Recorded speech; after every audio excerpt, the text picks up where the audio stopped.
मालिकेच्या येणाऱ्या पुढील काही भागामध्ये आपल्याला जबरदस्त असा ट्विस्ट पाहायला मिळणार आहे. बुद्धिबळाच्या खेळातील वजीर बनलेल्या अनिकाने आता इकडे सर्वच डाव उधळून लावलेला असतो आणि हात जोडूनच पोलिसांसमोर माफी मागत गुन्हा कबूल केलेला असतो. कारण तिचं असं म्हणणं असतं, ह्या सगळ्या गोष्टी फक्त आणि फक्त इथे मीच केलेल्या आहेत. ह्या सगळ्या गोष्टी दुसऱ्या तिसऱ्या कोणीही केलेल्या नाहीत. तर इकडे कामिनी आजीला, माझ्या आजीला मीच त्या जिन्यावरून धक्का दिला आहे असं तिने स्पष्टपणे सर्वांना सांगितलेलं असतं. आणि असं स्पष्टपणे सर्वांना सांगितल्यानंतर हात जोडून आता सर्वांची माफीसुद्धा मागितलेली असते.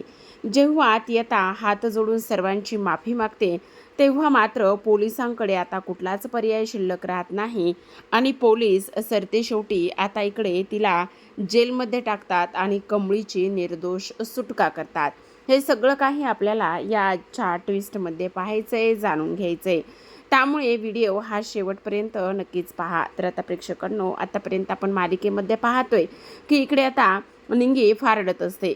निंगीला फार वाईट वाटत असतं. तिचं असं म्हणणं असतं की ह्या ज्या काही गोष्टी झाल्यात ना, त्या गोष्टी ह्या पद्धतीने होता कामा नये. कारण कमळीने इथे काहीच केलेलं नाही. मी माझ्या कमळीला एकटीला तसं पोलीस स्टेशनमध्ये नाही ठेवू शकत.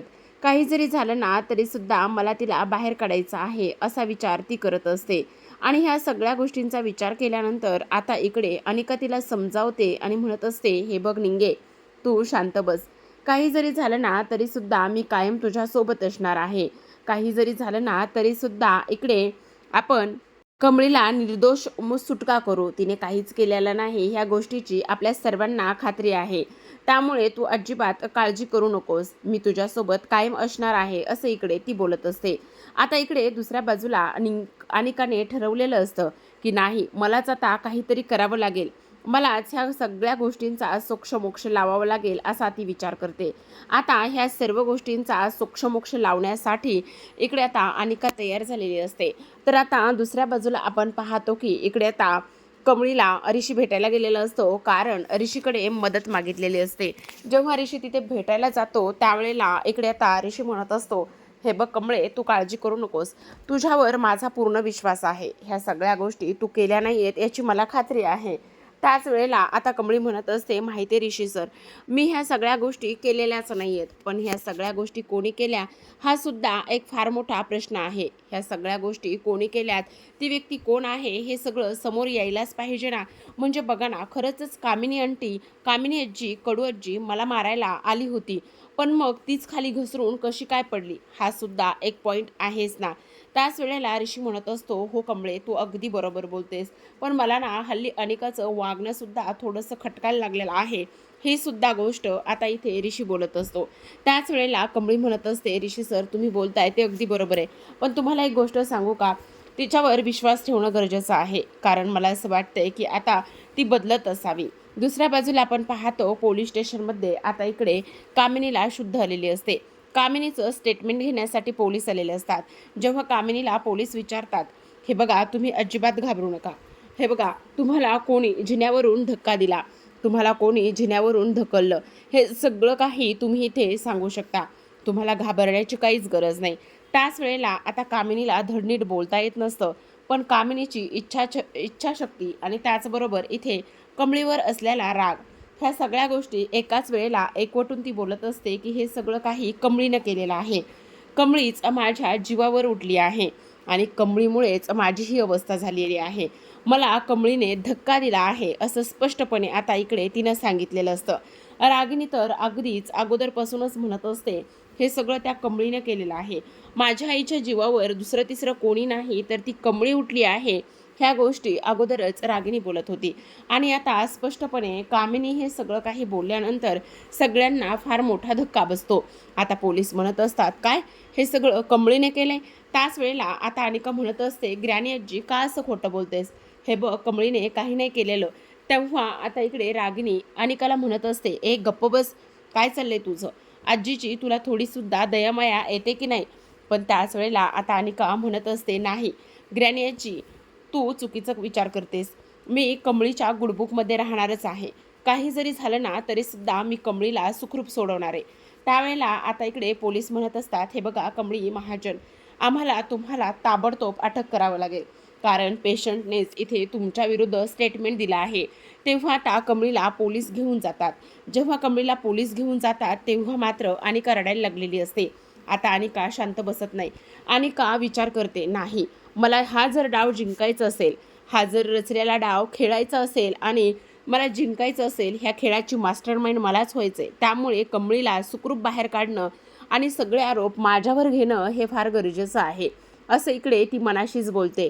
आणि ह्या सगळ्या गोष्टी मनाशीच बोलल्यानंतर आता ती धावतच अन्नपूर्णा त्याचबरोबर राजन ह्या सगळ्यांकडे जाते आणि म्हणत असते, आजी आजी मला तुला काहीतरी सांगायचंय. तेव्हा अन्नपूर्णा म्हणते, काय सांगायचंय. रागिनी तिला गप्प बसायला सांगते, पण तरीसुद्धा कमळी गप्प बसत नाही. ती म्हणत असते, मी तुला सांगते ते ऐक.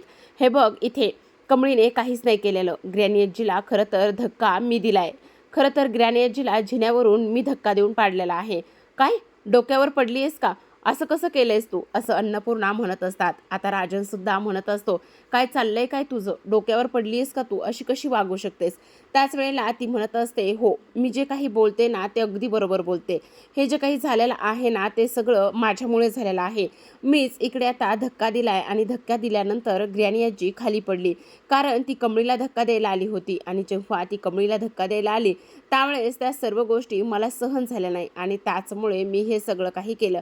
आता हे सगळं काही बोलल्यानंतर आपण पाहतो की इकडे आता तिला पोलिसांमध्ये घेऊन जातात. पोलीस स्टेशनला घेऊन गेल्यानंतर आपण पाहतो की इकडे सरळ सरळ आता अनिका पोलिसांसमोर हात जोडून उभी असते. अनिका सरळ सरळ पोलिसांसमोर हात जोडून उभी असल्यानंतर सर्व काही जो काही गुन्हा आहे तो तिने कबूल केलेला असतो आणि सर्व गुन्हा कबूल करून म्हणत असते, नाही, ह्या सगळ्या गोष्टी फक्त आणि फक्त माझ्यामुळे झालेल्या आहेत. ह्या सगळ्या गोष्टीला मी जबाबदार आहे. आज इकडे ग्रॅनी आजी हॉस्पिटलमध्ये आहे ती फक्त माझ्यामुळे, कारण मीच तिला धक्का दिला, कारण ती इकडे कमळीला धक्का देणार होती.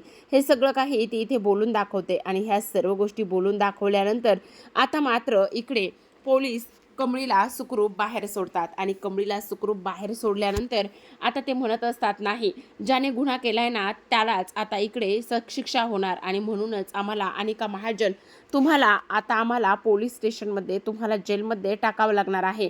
आता आमच्याकडे दुसरा कोणताच पर्याय शिल्लक राहिलेला नाही, असं पोलीस म्हणत असतात. त्याच वेळेला आता इकडे कमळी म्हणत असते, अनिका तू असं का करायलीस, हे बघ असं करू नकोस, तुला जर मला वाचवायचं असेल तर असं करू नकोस, प्लीज शांत हो. पण आता अनिका मात्र काहीच ऐकत नसते. शेवटी कमळी बाहेर आलेली असते तर इकडे अनिका मात्र आता जेलमध्ये गेलेली असते. अनिका जेलमध्ये गेल्यानंतर कमळी तिच्या बाजूला जाऊन उभी राहते आणि तिला आधार देत असते. ती म्हणत असते, काळजी करू नकोस, सगळं काही व्यवस्थित होईल. पण जर तू हे खरंच केलंयस का, फक्त मला वाचवण्यासाठी हा आरोप तुझ्यावर घेतलायस हे मला कळत नाही. त्याच वेळेला आता राजन आणि अन्नपूर्णा म्हणत असतात, खरंच अनिका एवढी बदलली आहे का? अनिकामध्ये हा झालेला बदल पाहून मला सुद्धा फार आनंद होतोय आई.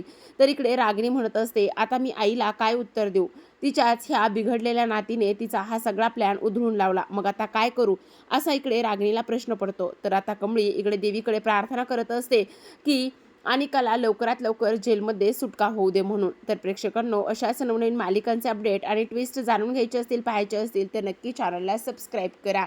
भेटूयात पुन्हा एका अशाच नवीन ट्विस्ट सोबत. तोपर्यंत धन्यवाद.